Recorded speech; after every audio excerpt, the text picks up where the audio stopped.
নিবেদন করছি কবি আহসান হাবিবের বিজয়ধ্বনি কবিতাটি।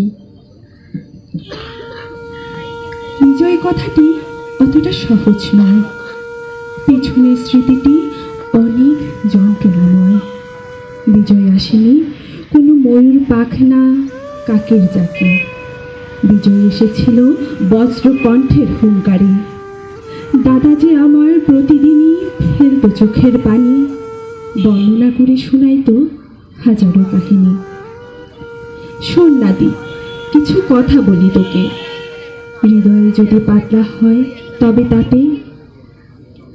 ঘুমিতে আমি নিমজ্জিত স্বপ্নে অভ্র, হঠাৎই আমার উপর পড়ল বজ্র, লাখো কণ্ঠে চিৎকার করে আকস্মাৎ ওই ঘর থেকে ভেসে আসে ছোট বোনের আর্তনাদ।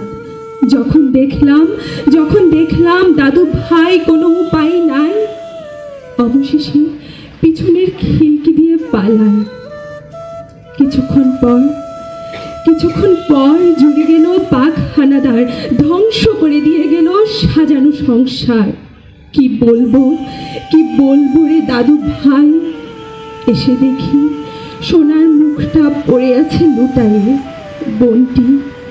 বোনটি আমার ছিল যে কতটা আপন, 2 দিন না দেখলে ভালো লাগতো না এই মন। সকালে উঠে বলতো জানালা দিয়ে, ভাইয়া কখন তুমি যাবে আমায় ফুল কুড়াইটা নিয়ে। ঘুড়ি বানিয়ে হারিয়ে যেতাম অজানা বিলে। যখন আমার মনে হলো কোথায় বাবা মায়ে, ঘরেতেই তারা পড়েছিল লুটায়ে বিছানায়। কতটা চিৎকার করে কাঁদলে ব্যথা ভোলা যাবে জানি না রে দাদু, আমায় বলে দে। মায়ের বুকের রক্তে ভিজিয়েছিলাম হাত, মুছিয়েছিলাম চোখের পানি, নিয়েছিলাম শপথ, করেছিলাম পণ হোক মরণ, দেহে থাকতে প্রাণ কোনোভাবেই হবে না তাদের উত্থান। বৃথা যেতে দিব না তোমার বুকের রক্ত, মাগো ওগো মা তোমারই ভক্ত।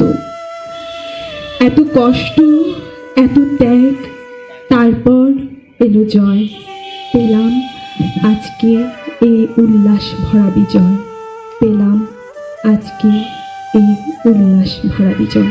ধন্যবাদ।